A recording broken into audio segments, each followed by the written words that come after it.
Everybody else is in there if you didn't know. I figured that.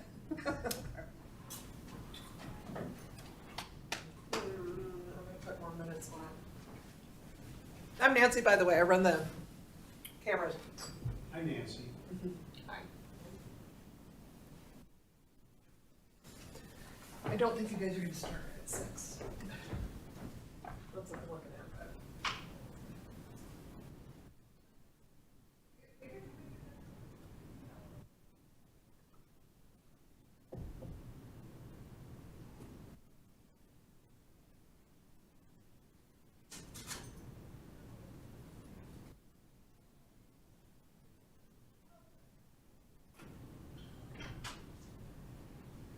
Oh, good. Hey. I was like, there should be a 5th person. Where's the 5th Yeah, person? we needed, you were worried we didn't have a quorum. I know, well, only to approve the minutes, otherwise it doesn't matter. I mean, we can still have this meeting because there's no And you know. public, like, hearing or anything where you really need a quorum, other than to approve of the minutes. Well, I got to sign in to see who's. Hey, how are you? Oh, been good to see you.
It's me.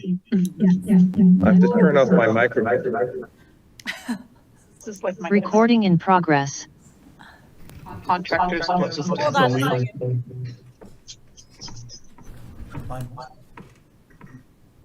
There. I think you just need it. My daughter, and they all figured out that they. Okay, I think we got it. Oh, excellent. I'm muted. Yes, everything should be muted on your computer, and then you can, is your microphone on? You can start the meeting. I'm just trying to see, I don't see anybody attending. So we're good. Okay, it'd be 6 o'clock. Call to order the special meeting of the planning commission. I guess we should do a roll call to start.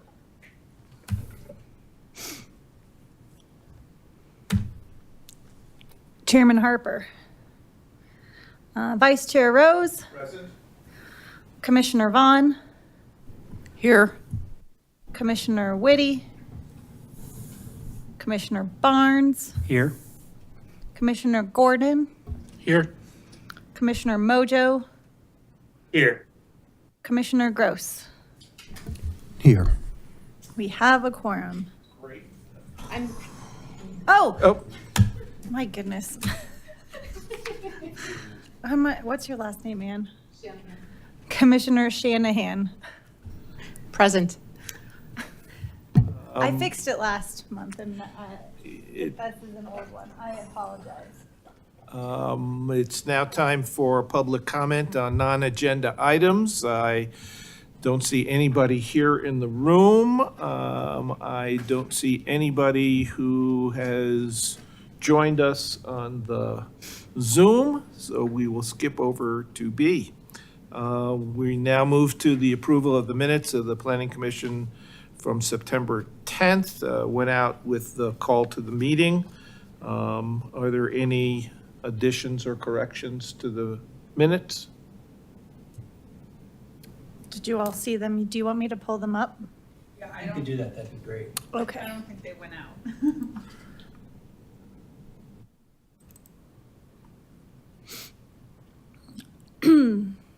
So everyone except for Commissioner Gordon was here last time.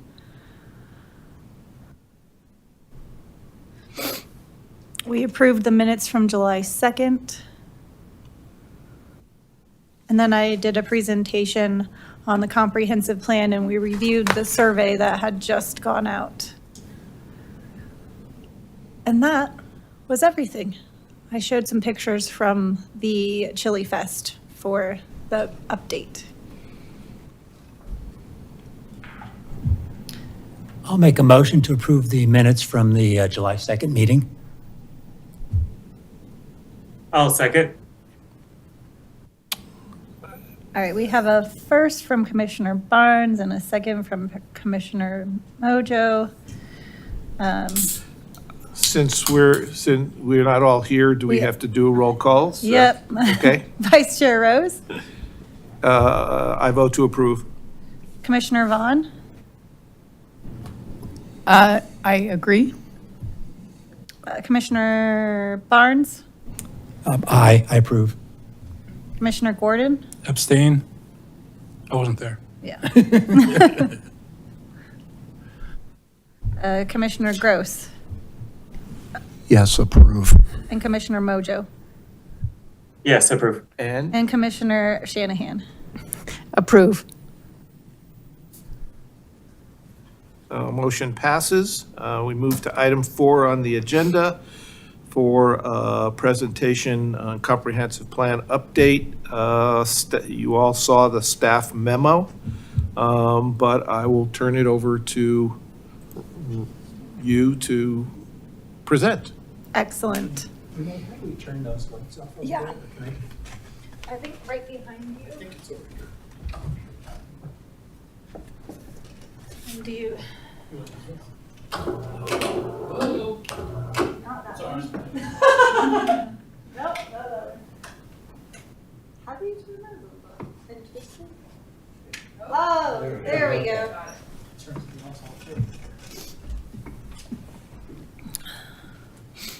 Okay, so the first few slides are going to be similar to what we looked at last year. Last month. I want to just keep reiterating what the comprehensive plan purpose is and what we've done since the 2012 comprehensive plan so that we don't lose sight of what the comprehensive plan is for and why we're doing an update now. So we are working on updating the 2012 comprehensive plan.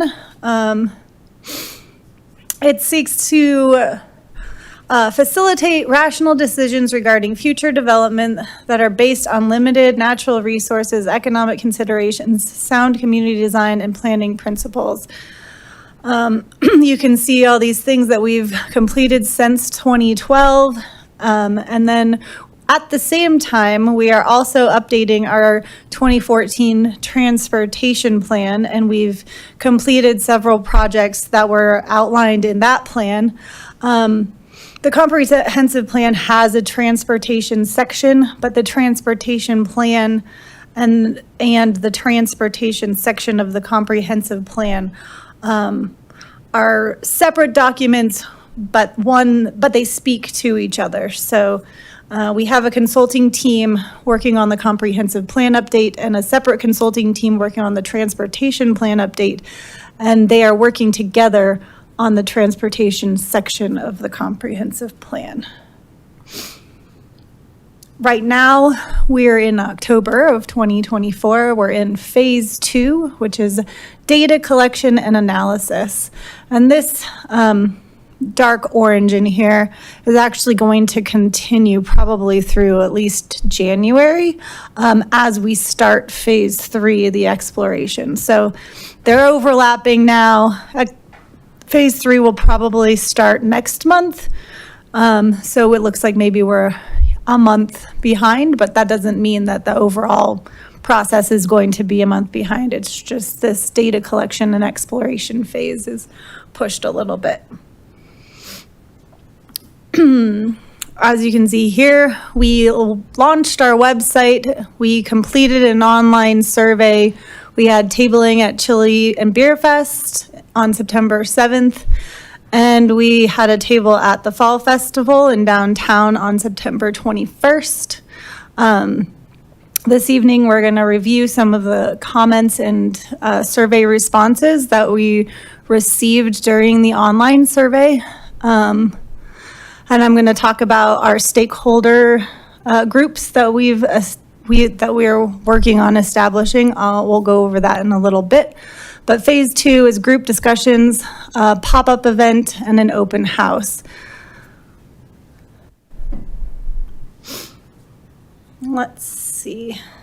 We'll do stakeholder groups first, just so that we can get through that, and then we can look at the survey results.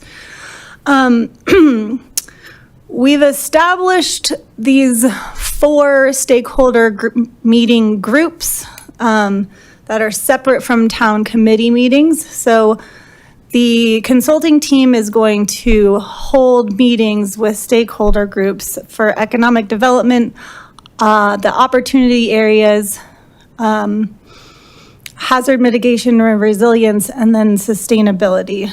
As you can see, we've outlined the types of folks that we'll invite to each of these stakeholder groups.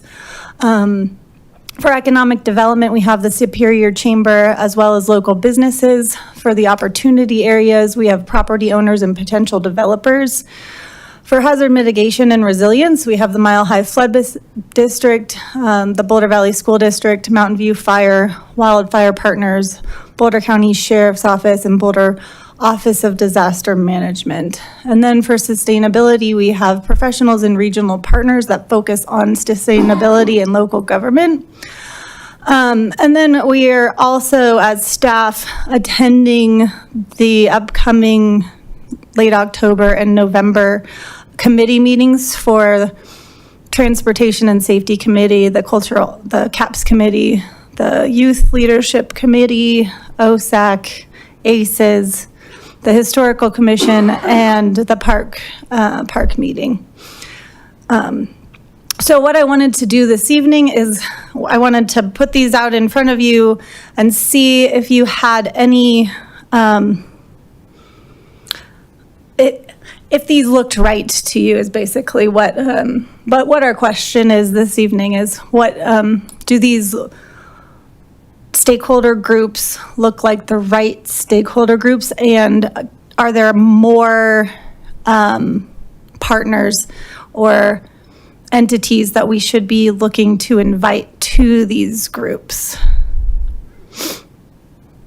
We will have similar questions for each group, and then we'll probably, the plan now is to have a one page, what is the comprehensive plan, and then a couple of questions to kind of get them started that will all be kind of the same, and then specific questions and information on each group's specialty areas.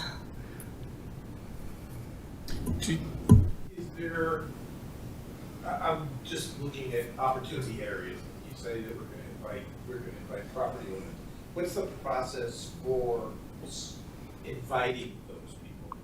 Who might we be inviting?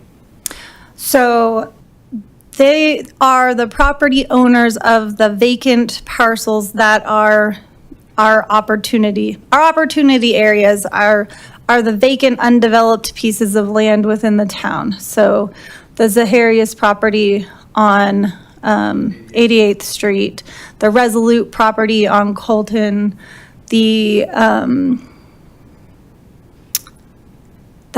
Town 15 property, the Awida property in Discovery Office Park, and then the site where the Element Hotel burnt down, and then 76th Street, the unannexed pieces around Guardian Storage. And then there's one undeveloped piece of land in the marketplace next to the RTD station. So Brixmor owns that parcel. So we'd be inviting the landowners of those parcels, as well as potential developers who might look to develop those parcels. So at those meetings, would we be kind of, Is your microphone on? so at these opportunity area stakeholder meetings, would we be kind of presenting with them, here's the potential opportunities or the zoning that we might recommend for these properties and get their comment? Is that? Yeah, so I think right now the idea is, each of the properties are zoned with the exception of 76 that's unannexed pieces. I think they're all zone commercial, right? Yes, they all are zoned commercial right now. You're correct about that. The Awida property has an office that's more office than like commercial retail, where like the Resolute property is zoned RAC in the Rock Creek PD, which is it's a commercial zone district that allows different things than like our standard commercial. And then the Element Hotel site is zoned for a hotel specifically. So the idea is to sit down with the owners, go over what their particular pieces of property are zoned for, and then get an idea from them, like who is approaching them and what do they see on their properties? Because the town only, we own Town 15, but the rest of these properties are privately owned properties. So if our economic study of these areas say that they should be developed in commercial or residential or mixed use or something like that, what are the rubs? Like what are they seeing in the market? What are people approaching them for? It's like, how can we close the gap on these pieces on these undeveloped lands and make it beneficial for both property owners, potential developers, and the town? So I guess one question, it seems like, since we've got the affordable housing goals, it seems like it's going to come up that one of these parcels or more might be a spot for affordable housing. So I assume we'd bounce that by them to get reactions? That would be part of the conversation. I don't know that there's specific development opportunities that are off the table for consideration.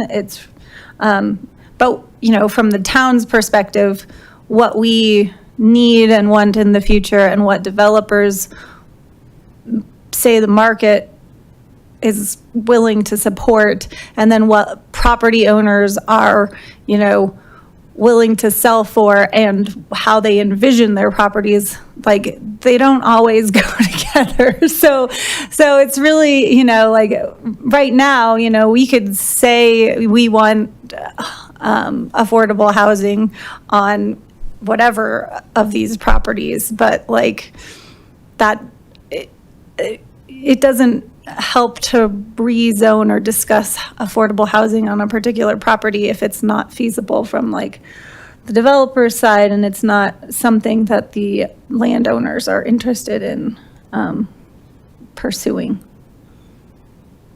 I was just going to ask, sorry, where would the existing property owners, like residential, they're not listing it as stakeholders? it seems like it's everything how to churn it forward instead of keep it going for what's already here. It seems like the opportunity areas are only for potential developers, and like we're going to tailor our code to help them instead of us setting the standard and they have to meet it. So for this particular discussion with potential developers and property owners, I think the idea is for us to understand where they're coming from. We'll have our feasibility analysis study completed before we meet with them. And so we'll know, like, from a feasibility land purpose, what makes sense. And then we know what the town wants on some of these parcels, but not all of them. But really, we want to understand where they're at and what they're looking for, to see if there's any overlap. Well, they're looking for maximum. Maximum profit. Yeah, that's all they want. So I mean, I just think it's interesting that there's no place for existing. We don't consider like the existing people who live here as a stakeholder when. I think that's what the outreach surveys have But been. yeah, but that's what I mean. That's our only like meeting point is their surveys that they give it to us. Well, I'm asking. I'm not like no. Yeah. I understand your question, and or so if they come to a meeting and say like this. sure. Yeah. So part of that's part of why we're going to go to town committee meetings is because all of the folks in all of these committees are residents of the town of Superior.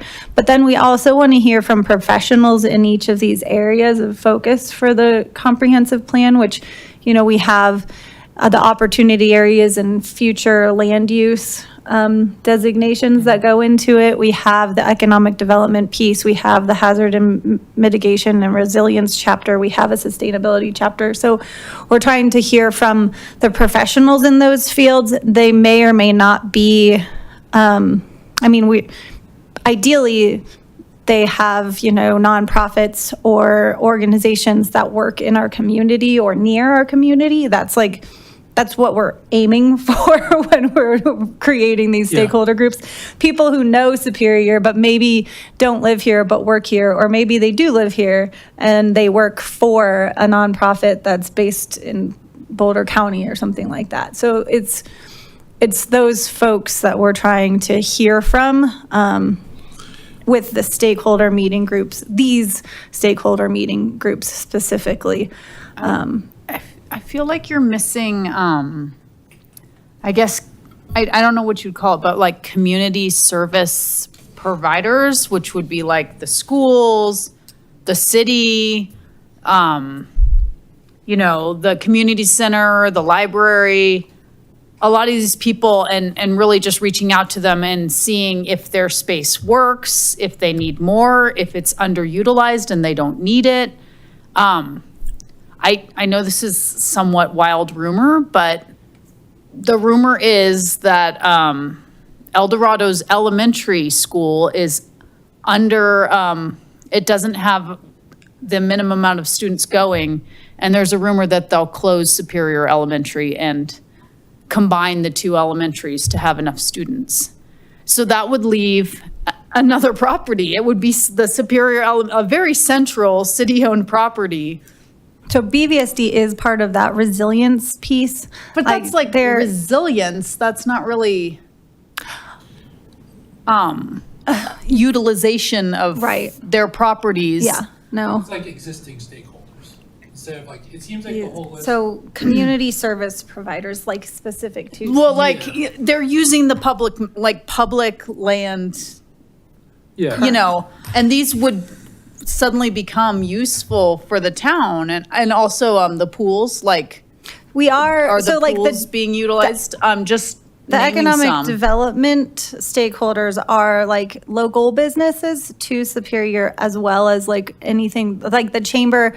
I know Jill is our economic development manager, and she's going to work to convene this stakeholder group with folks that she feels like would be relevant to the conversation. I'm wondering if If I mean, I some don't of know those how folks- this has to look. I don't know that it has to be a giant meeting, but just someone going and meeting with the principal of each school, or someone going and meeting with someone who's running the community center, or I don't know that it needs to be a giant public meeting, but it needs to be some sort of outreach to these people that are running these facilities to see if the For the amount of existing, land they yeah. have is being used and works, and. I just see the list needs like existing people, in my opinion. It seems like all of it is drawing people in instead of maintaining where we're at already. I got you. And so, because if you're living here, you're a stakeholder, I feel like. Yeah, I'm gonna have to I don't know. noodle that in my head and figure out what I type don't know of group who or that how you might. get to them or the. I'm going to yeah. give you some more things to noodle. Okay, let's hear it.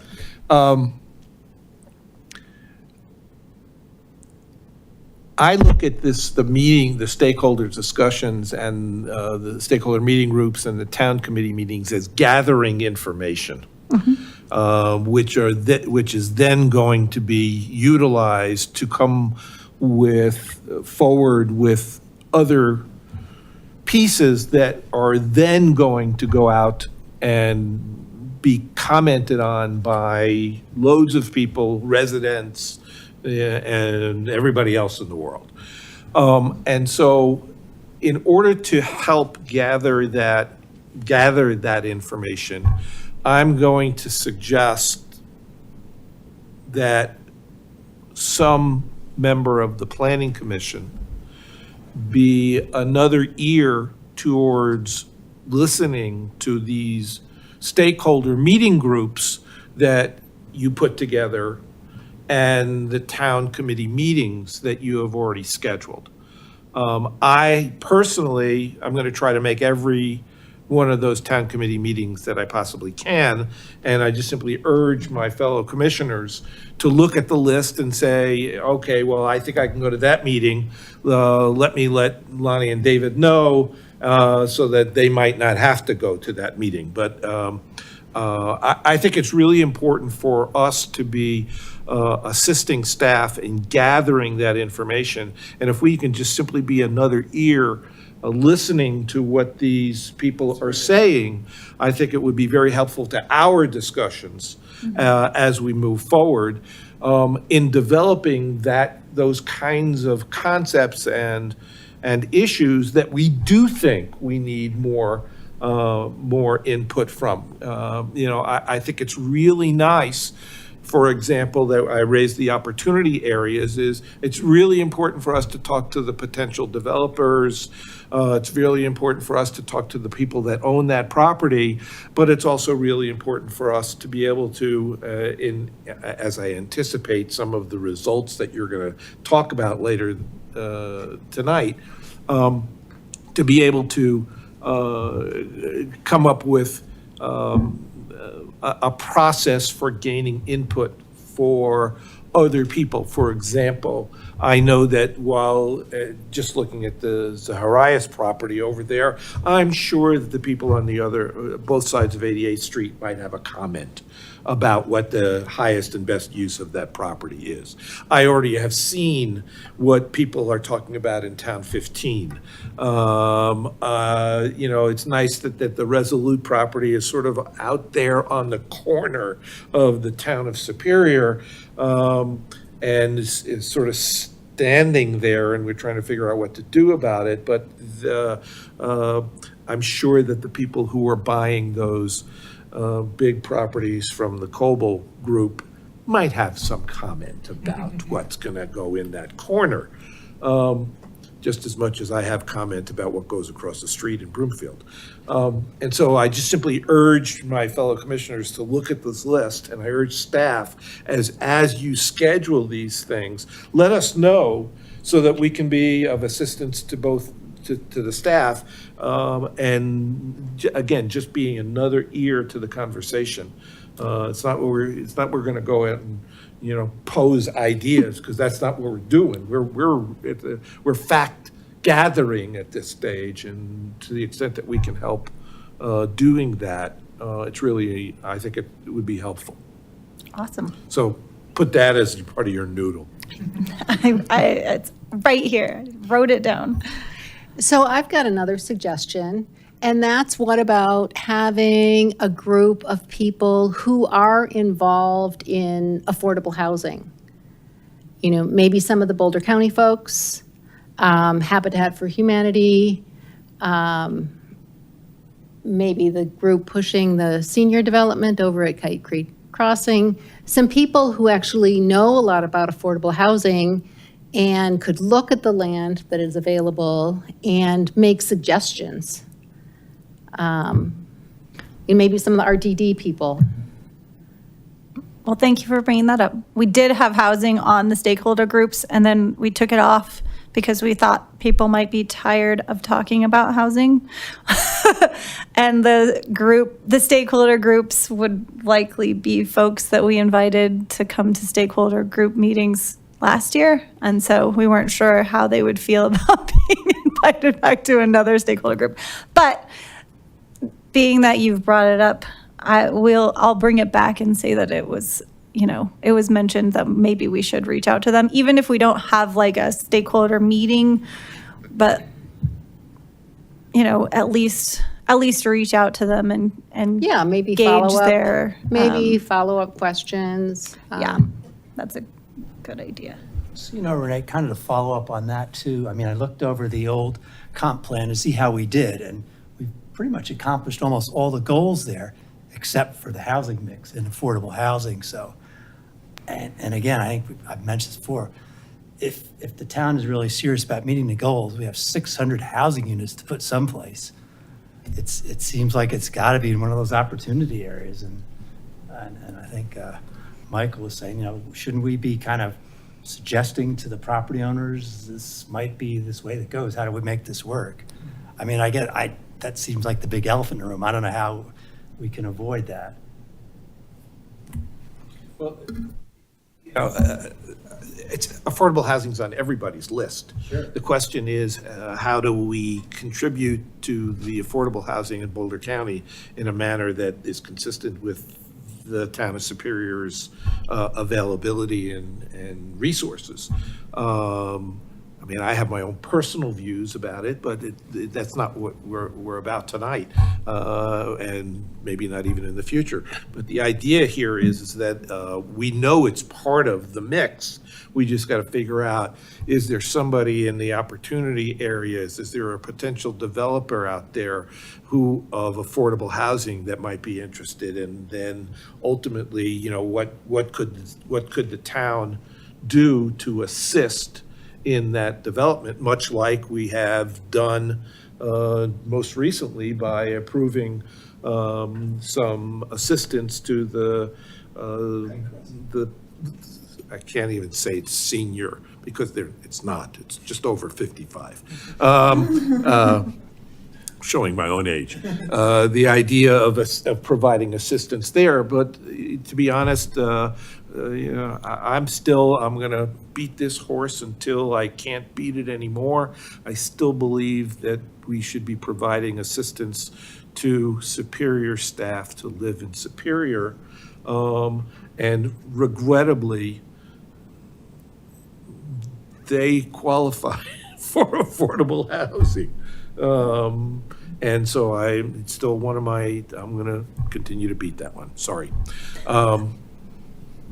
But again, to the extent that we can add these people to the mix, we think that's going to be a valuable resource because, as you pointed out, if you look at the old comprehensive plan, it has progressed, and now we're sort of at the end of the cycle, and we're left with 3.5 parcels in the town of utility.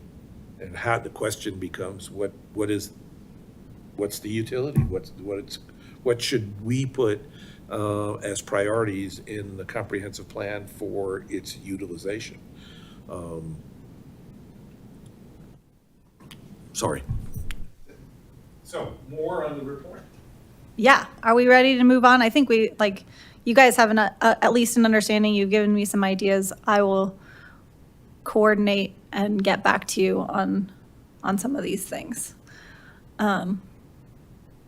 So we closed the public survey that went out. It was open for about a month and a half. This is just a word bubble of responses to the first question, which was, what do you love about Superior? And so I only did this for this one because it turns out that word bubbles are very difficult and time consuming. And we have a consulting team who will do all of the synthesizing of all of the rest of the survey results for you at a later date. But I wanted to do this because I thought it was a good representative, of what it represents, what people love about our community. And so I thought that it was kind of a fun way to start this discussion on the results of the survey. So keeping this in mind, I have the PDF of all of the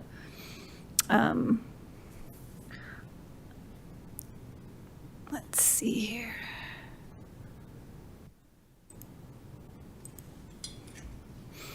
So question 1 was, why do you love living, working, or playing in Superior? So that was that word bubble.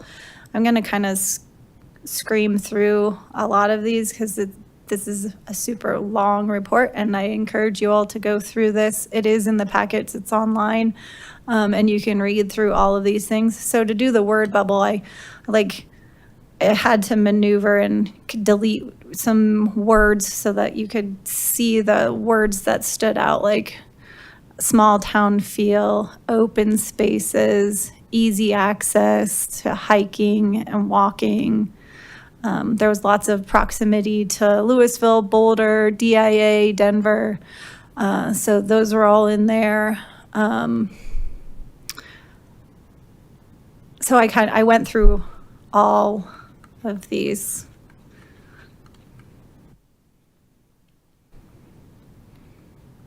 To create that word bubble.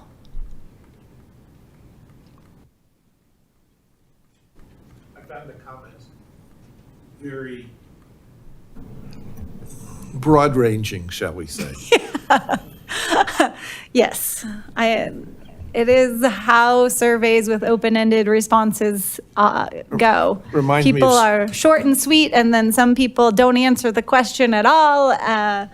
But I think that in all, when I put that word bubble together, I like copying and pasting every word and then going through and, getting rid of some of the long-winded parts of it, but like keeping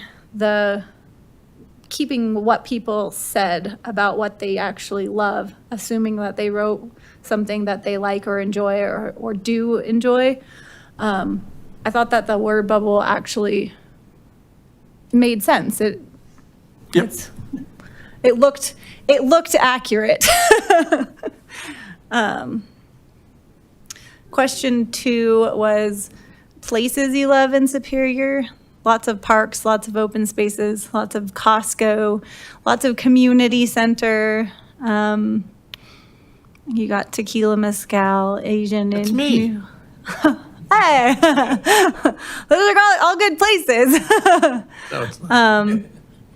But I think all of the parks were listed in here at least a couple times each. So that was fun to see. All the pools, all of those were listed in here. Most of the restaurants, lots of the stores downtown.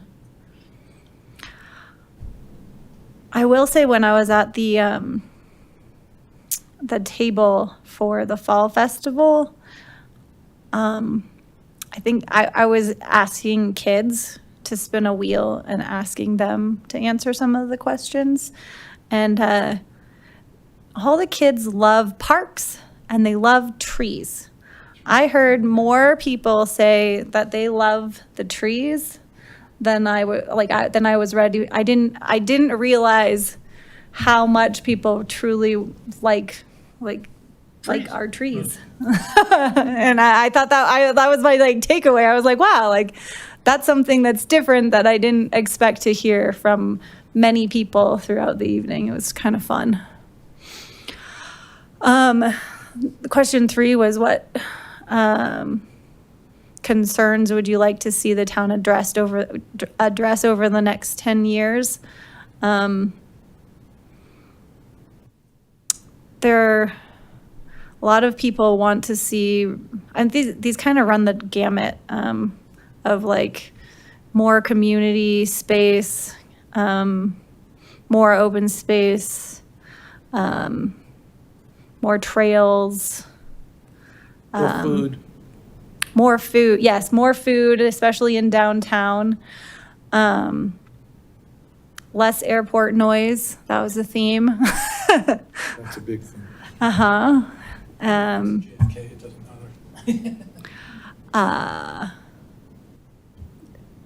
Yeah, I think those are some transportation-related stuff, like the ability to take transit more easily and readily.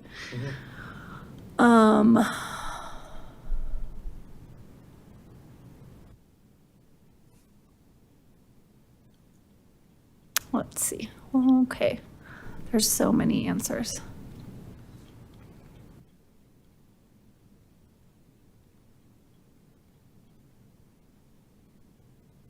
Tell me if you see question 4 and I miss it. There it is. Question 4 is what values should the town of Superior rely on when making community-wide decisions over the next 10 years? Again, this also ran the gamut, and I think a lot of folks talked about what they liked about the town. But generally, like maintaining community values and maintaining Superior as a, I think a lot of people wrote like small town feel and like neighborhood and community oriented and things of that nature.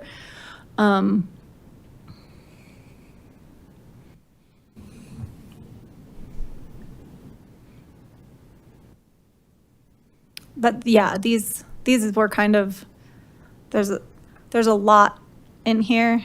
Oh, that was another thing that people loved. They like the safety of Superior, and they want to continue having Superior feel safe. And ensure that it stays that way in the future. I'd say that was a theme throughout, these open-ended questions as well.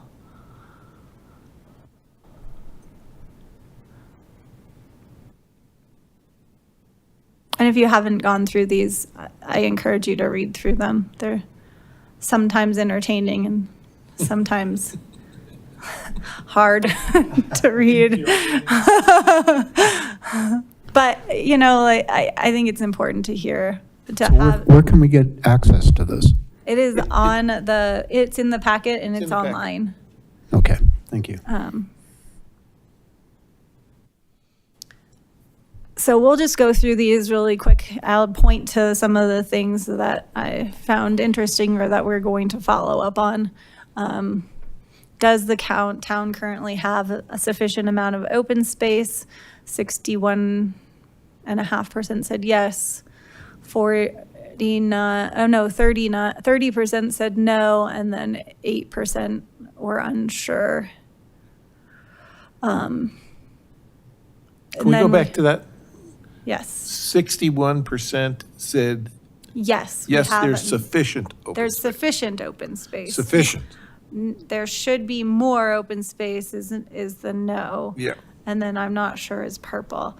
And we had a follow-up question to that, which is, if not, where would you like to see additional open space? And these mostly talked about Town 15 or any property. There was a few Zahariases in here. Any undeveloped land should be open space, or anywhere we can get open space, we should have more.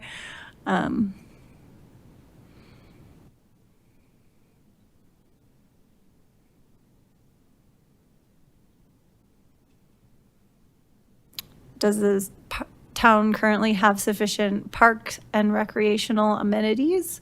52.8% said yes. 35.4% said no, and then 11.8 said they're not sure.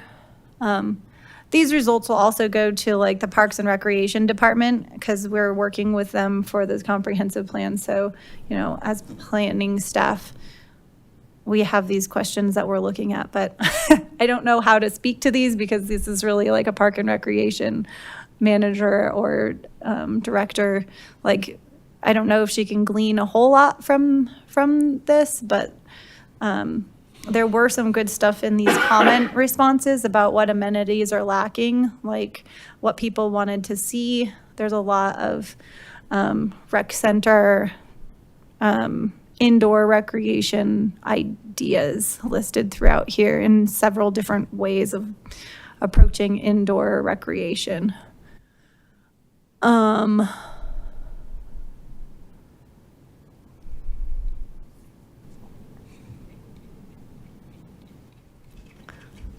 Lots of ideas. Then we had some transportation related questions. How often do you use the following modes of transportation? The pink and the purple are frequently and occasionally, and then the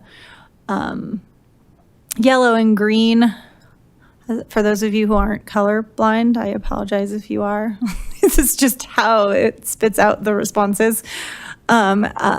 Rarely and never are in yellow and green. So, I mean, obviously, overwhelmingly, people drive personal vehicles all the time. People also walk a lot and bike a lot. And then fewer people take transit, and even fewer people take Uber or Lyft or rideshare.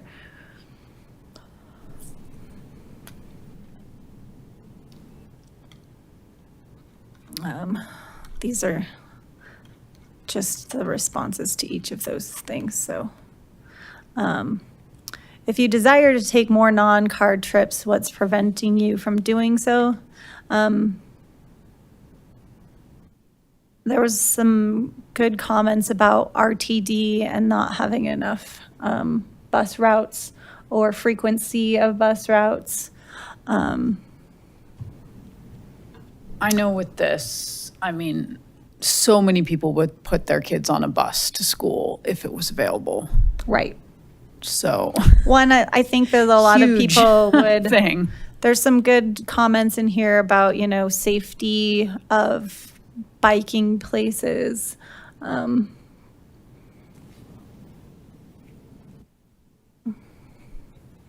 lot of people just will continue to use their cars. I like this one, laziness with a smiley face. That makes me laugh.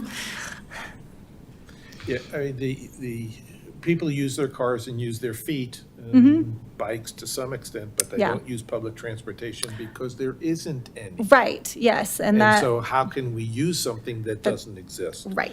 The fact that there's one bus line that runs through the town, a portion of the town, and it's not on a regular basis is going to skew every one of those results. Absolutely. And that was clear in the comments.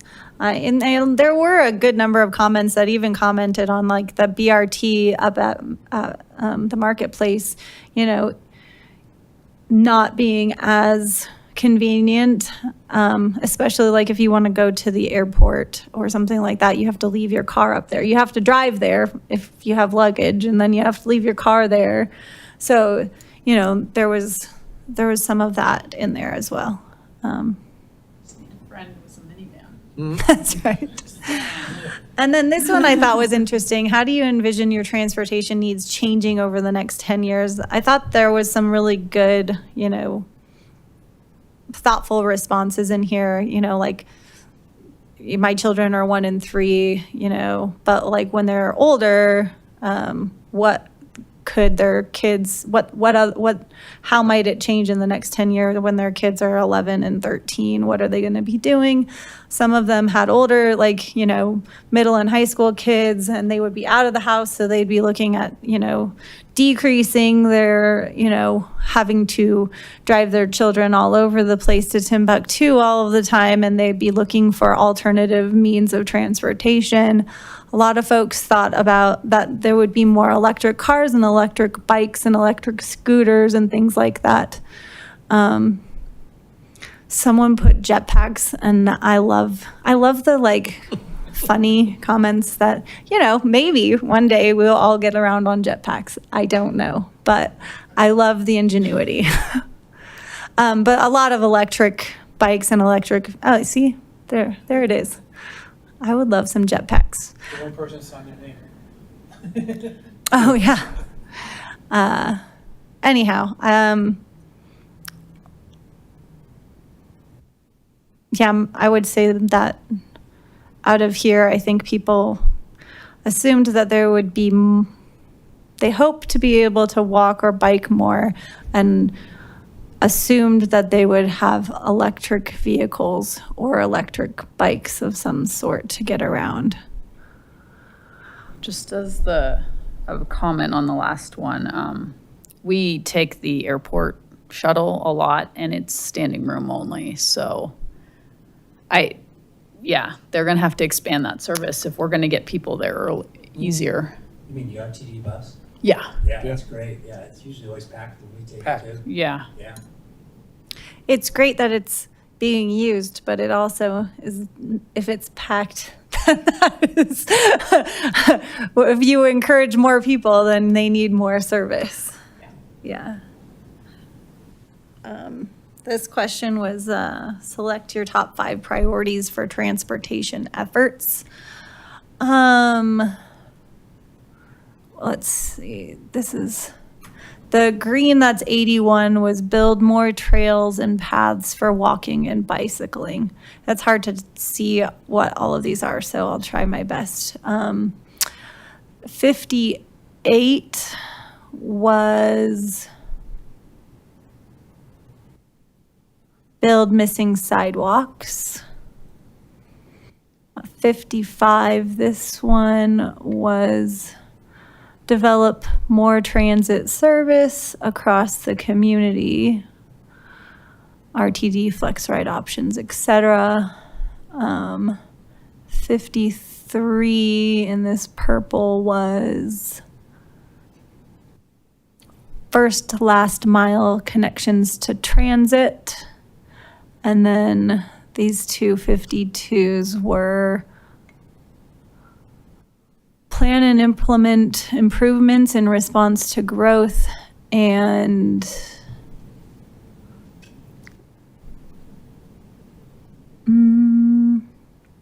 I think it's more, no, it's this one, slow traffic on neighborhood streets.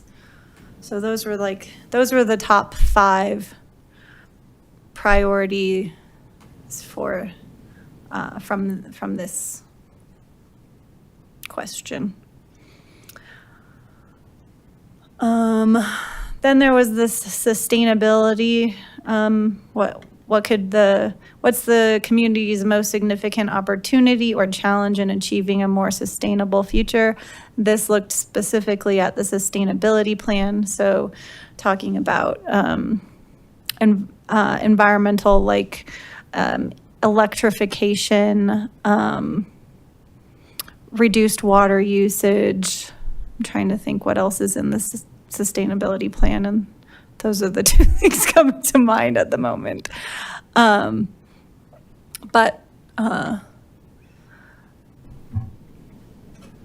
This question was, there was some interesting, I like the, composting was in there more than once. Electrification, ways to electrify your home.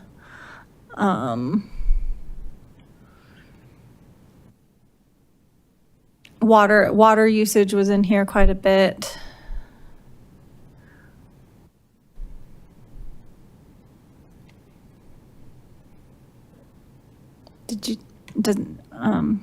Lonnie, did you see it? I think that's, the airport was listed in here a bunch.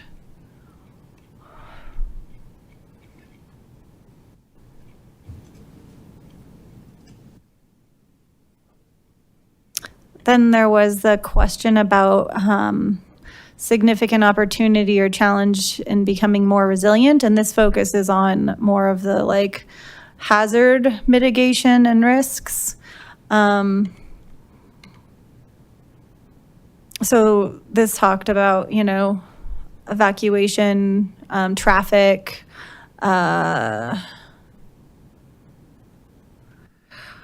what else?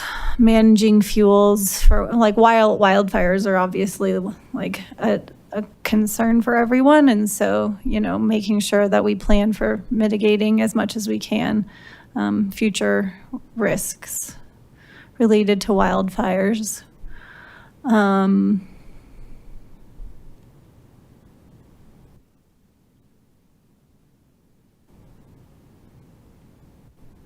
Evacuations, overcrowding and density was in here a few times.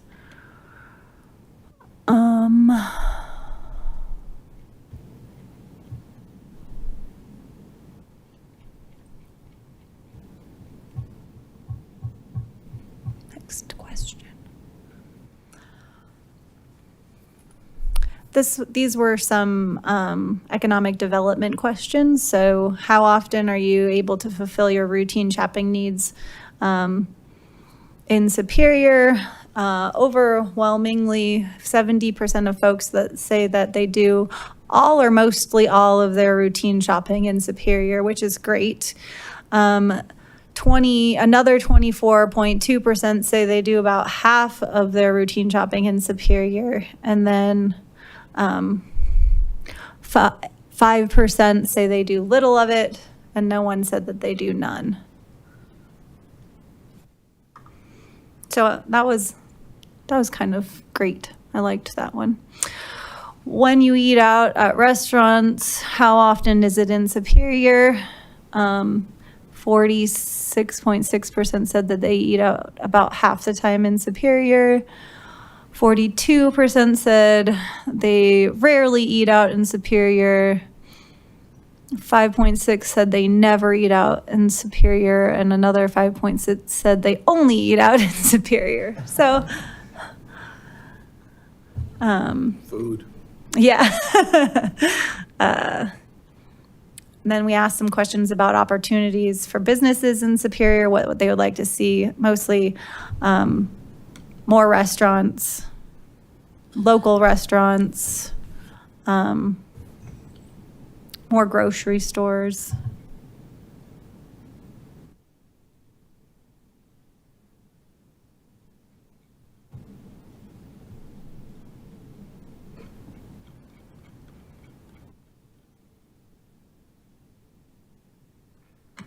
This was our housing question. What types of housing do we have now? Rate each of the following for Superior. So if we, diversity of residential options. So let's see, very strong is blue, strong is pink, neither weak nor strong is purple, weak is yellow, and very weak is green. So this one's kind of in the middle. Diversity of residential neighborhoods, quality of housing, that's pretty good. Range of housing options is pretty decent.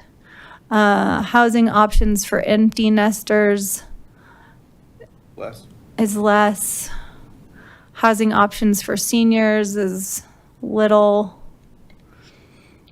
Housing that appeals to young professionals is not bad. Housing that appeals to families with children obviously has the most. The value and cost of homes, and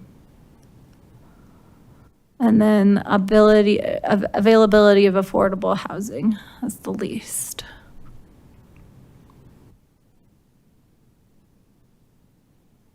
So this is all the answers to those, so.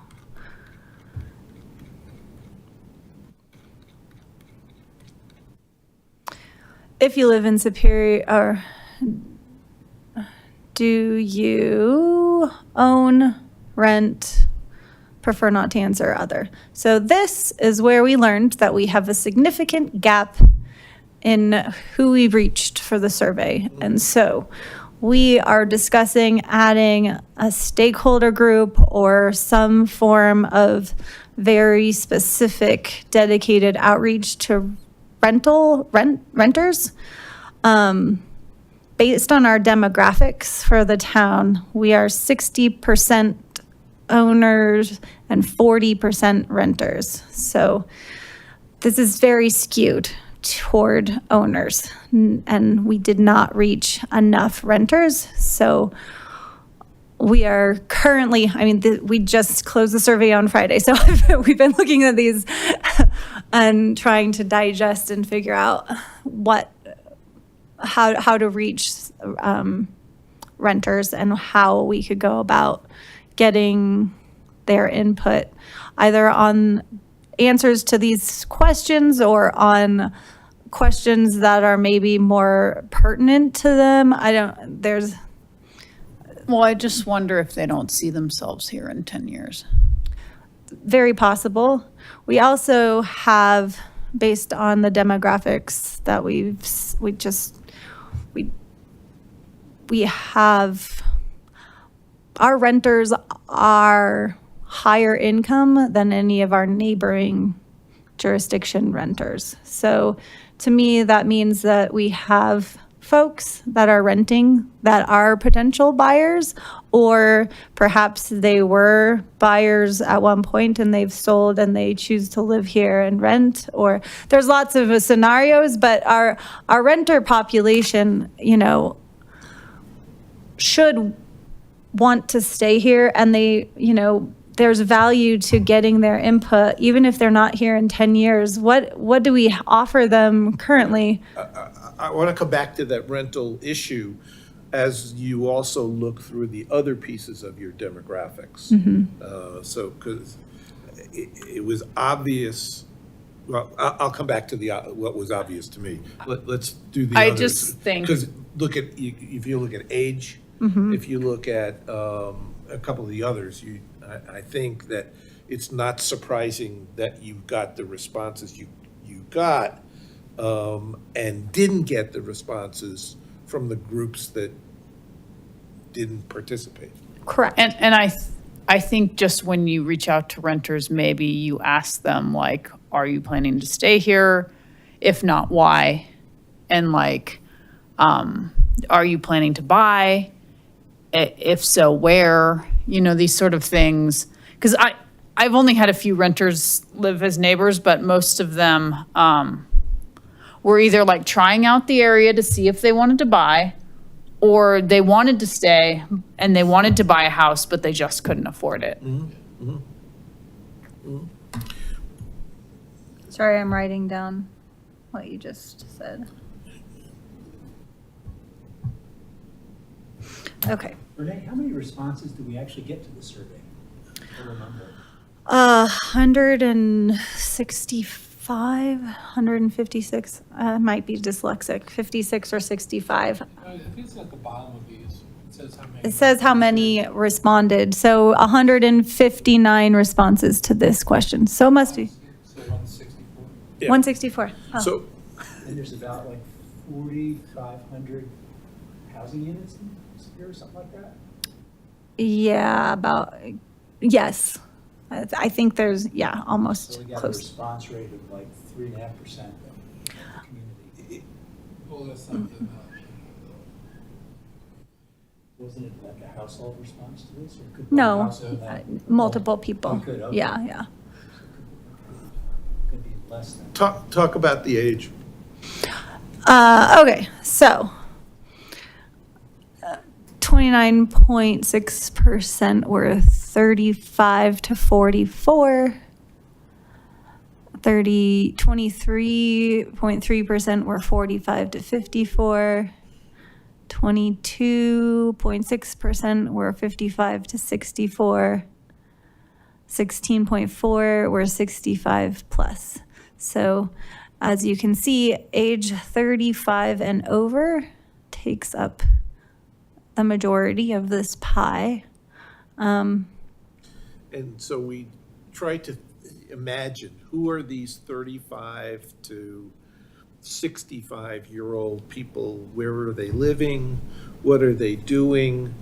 And that's why. Our response think we is. see that so many of them are homeowners and not renters, and involved with families that are looking for certain kinds of activities. Well, and their transit habits are, Much different, and that's why I come back to when I read the report, Right. I read it through, Yeah, and I and got then to you the get to end to this. see what the demographics were, and then I went back over Yeah, the report absolutely. to realize, okay, 165 responses, I'll live with that. It is what it is. I know I was out there trying to get people to fill out we the passed thing. out at least Oh. 350 of those postcards with Just the that QR day. codes. I mean, we passed out a lot, and then we did the, notices, but obviously, so But those things I'm don't trying to reach. envision, so who was at, downtown Superior for that event? And they were people who were living and had bought places near downtown Superior, or come from, some of the surrounding live-in housing communities, and not the people from Bell Flatirons. Right. And. So we have and not- renters in not- downtown, but they're brand new. And then we have Bell Flatirons. Yeah. And then there's, obviously there's renters in every neighborhood. But I feel like a lot of people probably got it from the emails and stuff, but it takes a while of you living in the same place to like get hooked up with all of that. And so I could see where it's easier for someone who's been there for a while. yeah, I was to trying to like those. envision what I was like when I was 25. And I was like, I didn't receive emails from the town I lived in. I didn't follow the town I lived in's Facebook or Instagram or whatever social media accounts. Granted, there weren't as many then. But I don't think that, I still don't think that young folks do, because you have to follow the town on social media in order to see our posts. So if you're not posting that you're in Superior all the time, then you're not going to see Town of Superior posts, and you're not going to follow Town of Superior posts. So whatever those algorithms are, I don't know, but I mean, I think we can all agree that the people who are renting could provide a valuable Yes. source of information. yeah. Having said that, the idea that we had, in a sense, 3/4 of the people who responded were people who own property here in one form or another, whether they go straight up or they have yards, I thought was actually quite helpful, because those are the people who are going to probably continue to stay here for the next 5, 10, Yeah. 15, if not longer, years, because they are invested in the community. Part of it, when I also looked at the age range, were, okay, how many people are going to be here for a couple of years and then leave? Sure. And how many people are going to stay? And that sort of gave me an idea of how to interpret the data. So I that's why I said I wanted to come back to this later, because I think that you saw in the demographics a bit of a snapshot of, in some sense, why we got the results we did. I agree. And I, for good, bad, or otherwise, we still need to hear from those folks. So, Which, I mean, they are renters. They may not be here forever, but they're here now. I and would what are we love to get them offering? better, more engaged in the community. Right. Yeah, and if we get them more engaged in the community and they feel more engaged in the community, then maybe they're more prone to stay here, even if they think they're not going to stay here. If they start feeling like we are listening to them, maybe they will stay and they will become homeowners or whatever, forever renters, but stay in Superior. I don't know. You know, for better or worse, we need to hear from them. And we need to hear what they have to say. So that is on our list based on these results, figuring out how to reach them. We also have a skewed wider European responding group. We are predominantly wider European. But we also have higher numbers of all of these other ethnic and racial groups. There's this group that prefers not to answer. Our suspicion from conversations with folks that fall into one of these other racial or ethnic groups is that some or many of these folks fall into one of these other groups, and they fear calling out what they are, and having negative impacts based on how they respond to things for whatever reason.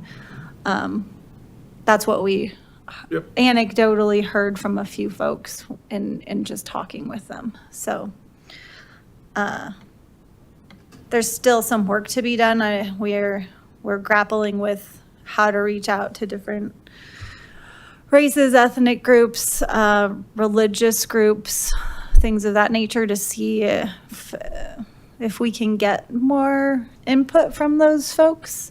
They might end up falling into one of our stakeholder groups anyhow, as we go about this process. But that's a discussion that we're also having.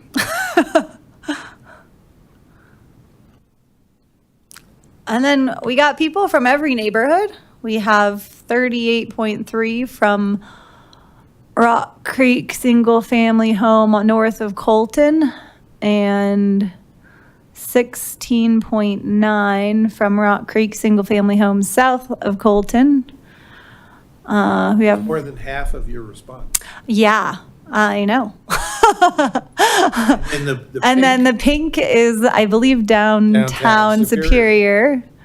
That's 3/4 of the responses Yes. came from essentially Rock Creek or downtown Superior.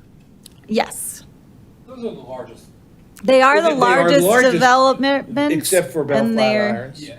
And they're predominantly homeowners at this And point. they are predominantly homeowners between the ages of 35 and 55 Are they with looking for something to do with their children, kids who are gonna, and they are responders to surveys, and Thank they are, I know. and they are people who, Two people in our family responded. yeah, and they are people who are living. So I wasn't surprised by the responses. No.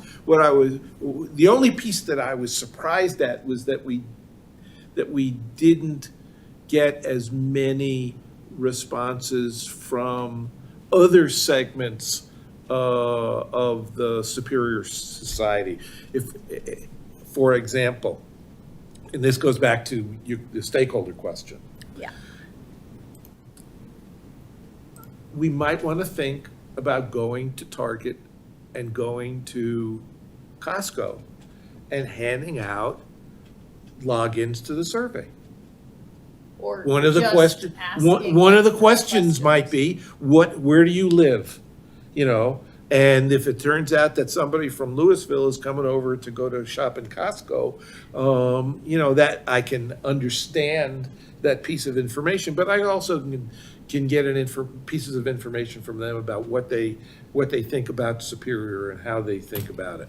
And so it's not just it's not just where you come from, but it's also in areas that I think are going to get us more information about the things that we are looking to get.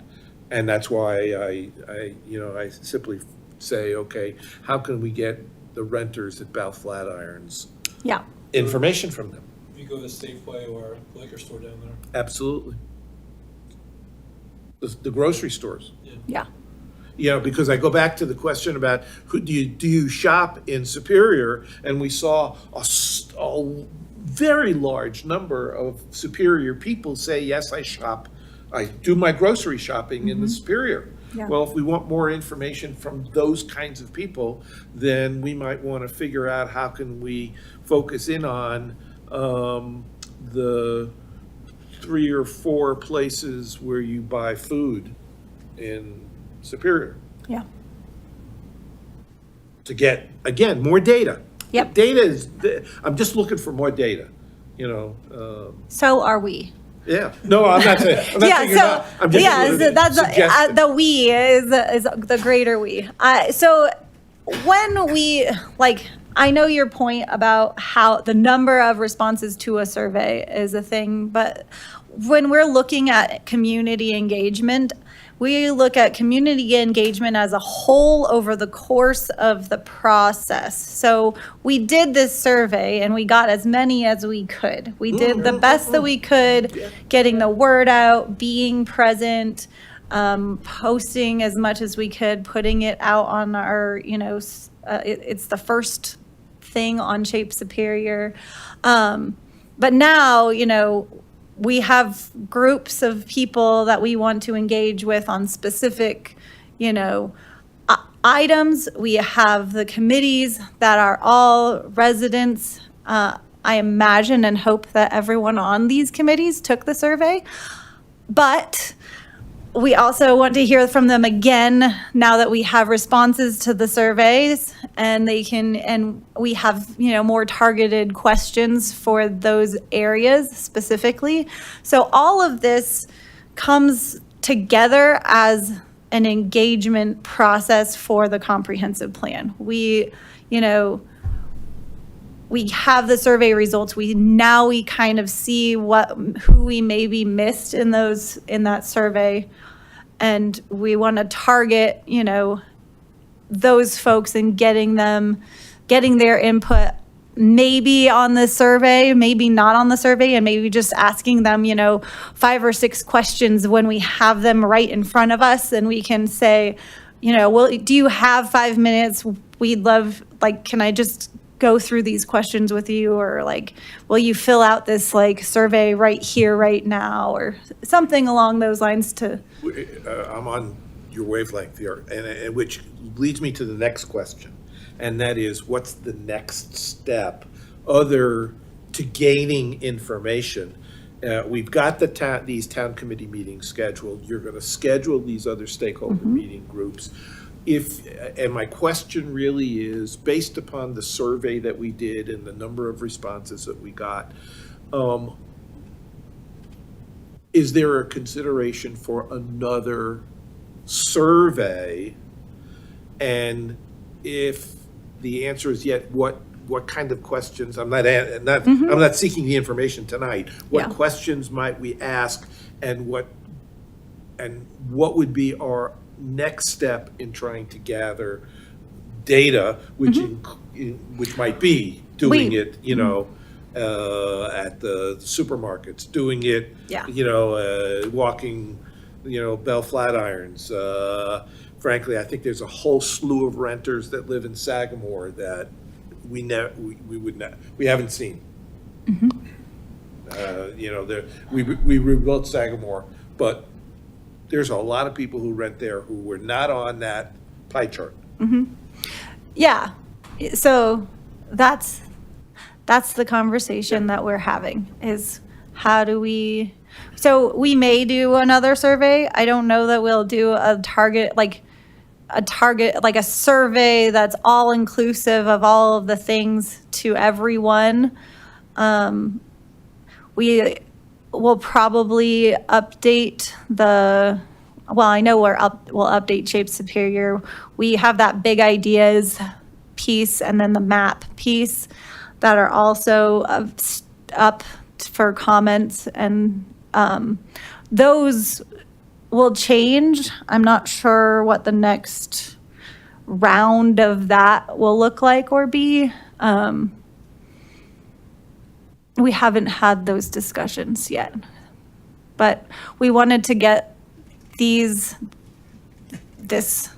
responses so that we knew where we needed to target. I think that's really where we're at, is like, you know, we have these groups that we knew we needed to talk to, and then now we have these survey responses, and we know who we heard from and who we didn't hear from. And so, you know, next is meeting with these stakeholder folks in the town committees, getting their feedback on targeted questions and issues that are important to them, and figuring out how to reach the folks that we missed in the community survey.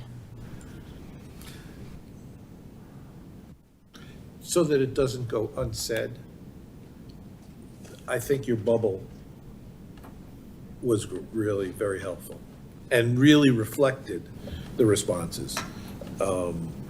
Because I'm looking at the big picture there, and those really do reflect a vast majority of what the responses are and what people think about as they think about the future of Superior.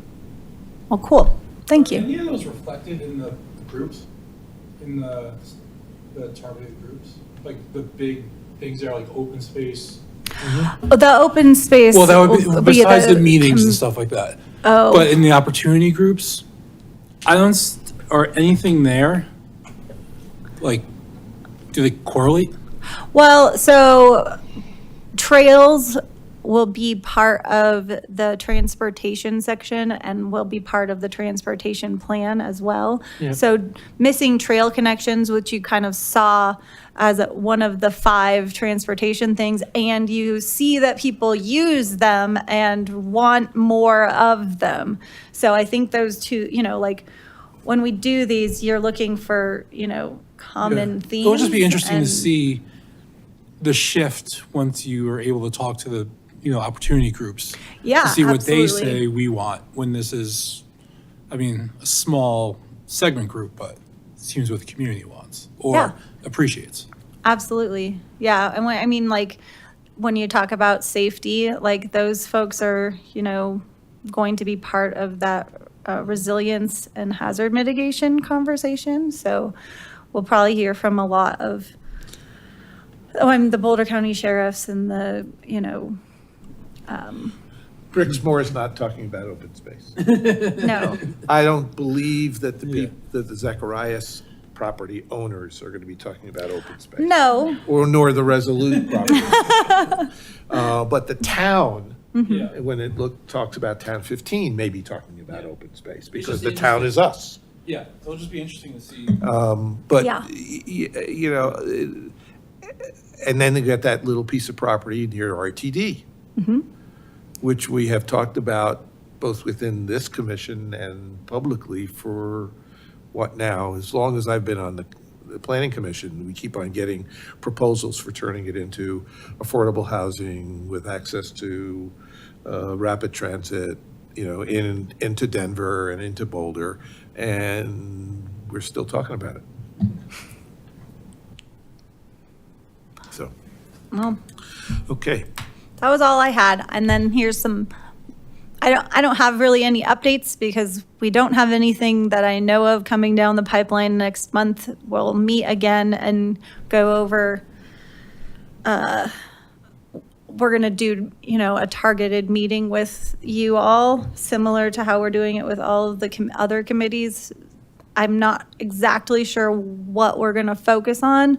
We'll have met with some of the committees by then, but not all of them. So that's still a work in progress. But I don't think there's any public planning related development things that we're going to discuss in November. I imagine we'll have some early next year.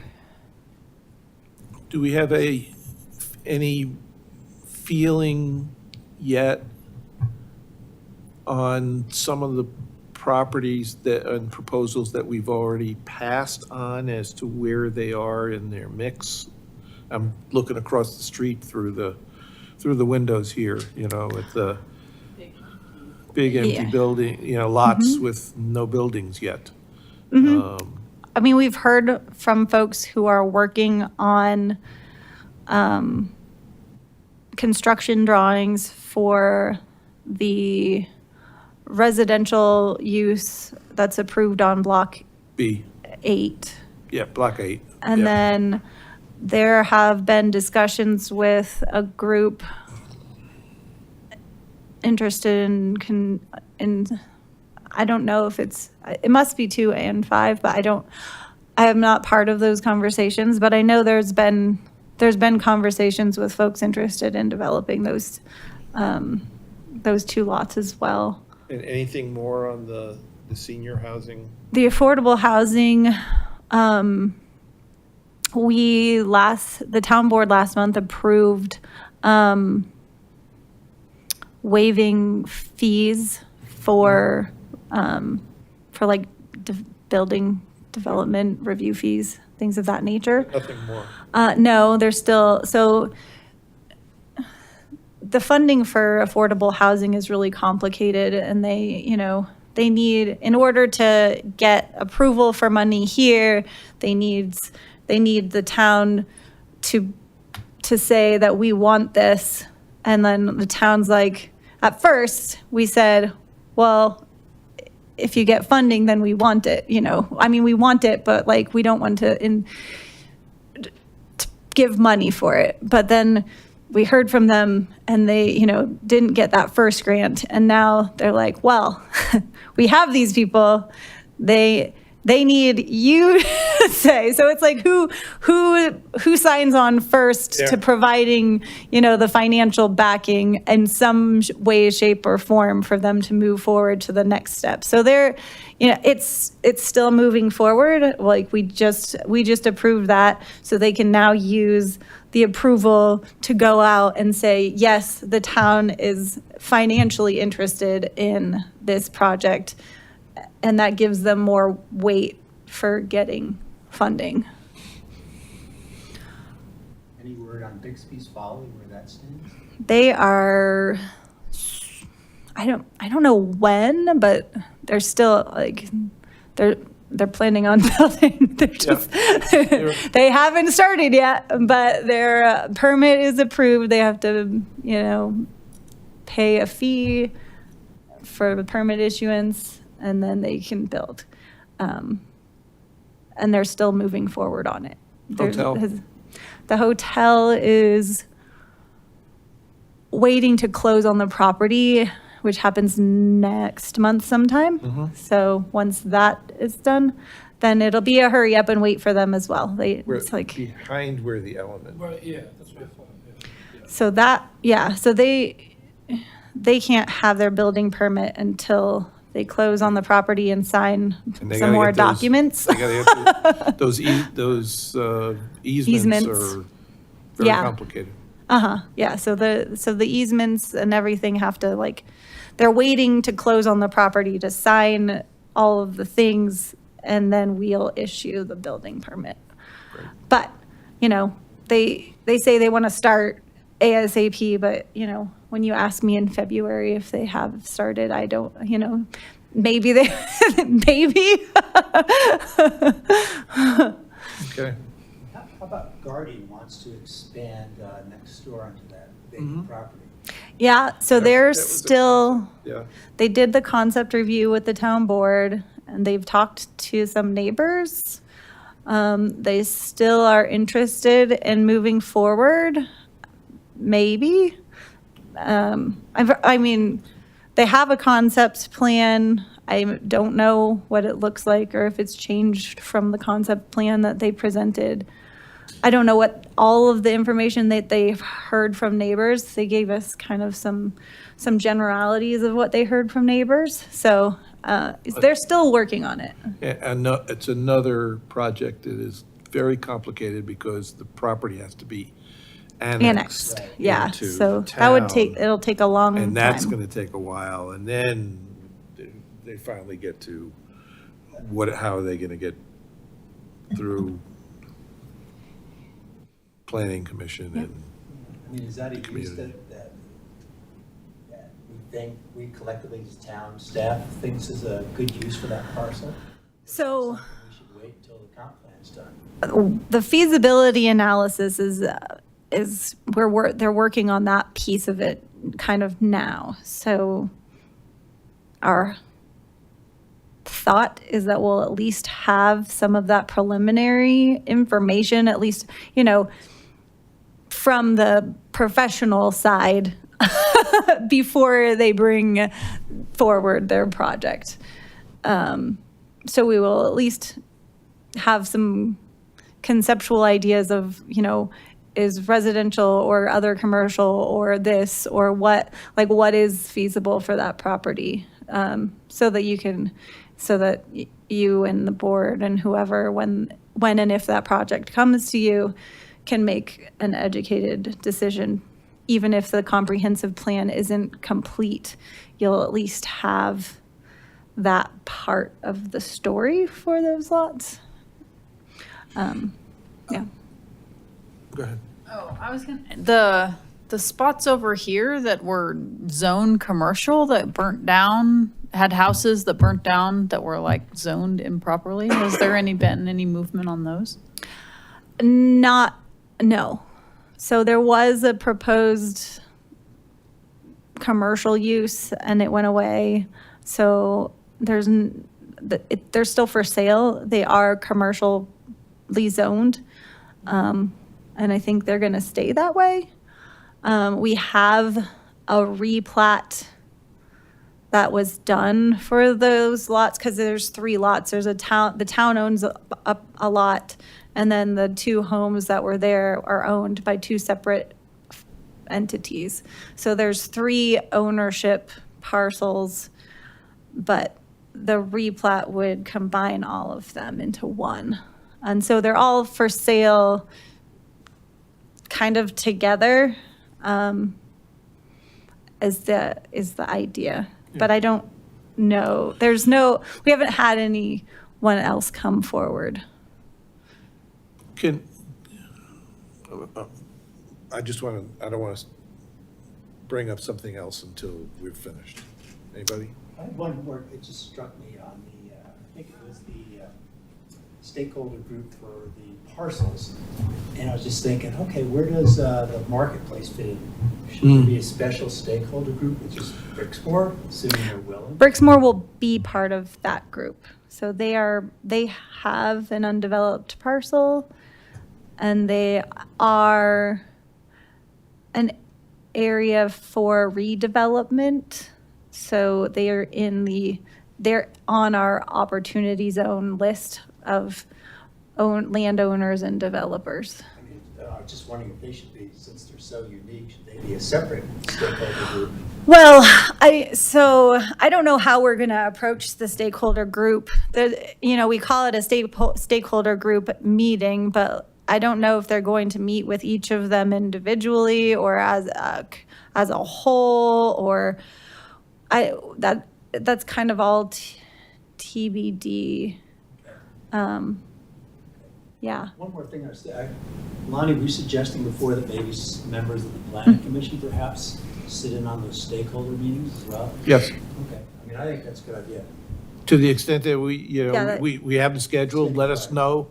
Yeah, And, if any of us can come and attend and be another ear to the discussion, I personally would volunteer to do it. So Same here. if you just sort of keep us in the loop on the schedule. Absolutely. And kind of along those lines, should we, I think you're also suggesting that some members of the planning commission, to the extent available, attend some of the advisory committee meetings. Could be there, was that also? Yes. So, Now, those are open to the public, so you can come, anyone can come to those. Yep. And I would encourage you, since you want to participate, it would be great if you were there, heard what they talked about. And if you're there, then we can turn to you and ask your thoughts if you have Yeah, them during to the the extent committee that meeting. you think that you can attend any one of the, can you go back to that one slide? Yeah. I'm there for two reasons. One is to deal with the town committee meetings. So to the extent that any of you are interested in going to those, just send me a note and let me know which one you're going to, because if it turns out that one of us is going, then maybe I won't. But I had made a sort of an internal plan to try to make as many of these as I possibly can. So just let me know. Well, I I know don't the mind. CAPS chairman pretty well. Yeah, I thought I had recognized that was a possibility. Can we go Can I back to just this? mention one thing about that? Yeah, go ahead. Wasn't there a thing with legal though, if three of us meet, it has to be posted? Yeah, these are, So even if we showed up at just a committee meeting, does it need to be posted that three of us would be there? No, It's already posted. it's already posted. Is that- but It's I didn't know if it was- posted as an public OSAC meeting meeting. Yeah. or a Superior Youth. So I just remember that from when. And then we go as citizens, we're not going as planning commission. Okay, I just remember that when we were being brought on. Yeah, Like, they- Yeah, there was like three of it us. is a needed to public be- meeting. It's kind of like, Chili Fest. You guys can all go to Chili Fest, and if you happen to run into each other, you can talk to each other. But the idea is that you don't want to, if six of you showed up to the, CAPS committee meeting and you were all talking about Passing notes. planning related items, that's when it becomes, but like if you're there listening to their conversation and they have a question for one of you, since you're a planning commissioner and happen to be at their public hearing, then you can answer your thoughts from as a resident of the town attending the CAPS committee meeting. If you find out that more than 3 or 4 of you are going to go to one of the meetings, can you just let me know? Yep, And I'll make sure. make sure, I'm pretty certain that it's fine because it is a public meeting, but there might be here's some things to know about going if there's more of you, here's things not to say or not to do or whatever. I don't know what that looks like. Okay, Want to make sure. Yeah, no. thanks Good for raising question. that. My last point, I promise. There's one group that's not listed in the stakeholder meeting group, and that's town employees. Well, that was kind Weird. of one. Town employees, Yes. staff. I think that they are stakeholders, and I simply urge the idea that if there is an opportunity to collectively get information from the town staff, Yep. I would be very interested in their collective perspective. Yeah, that's a great You know, idea. and I just, and it just, if we need more space for a water treatment plant, if we needed a place, if there was a theory that we would do our own, trash pickup, and, we Solar don't. panel farm. Solar panel farm, if we were gonna do our own road, snow plowing, what kind of infrastructure do we need for that? I know we've got, the sheriff's boulder, we've got, the Boulder Office of Disaster Management. I got all that stuff, but I just didn't see Well, us.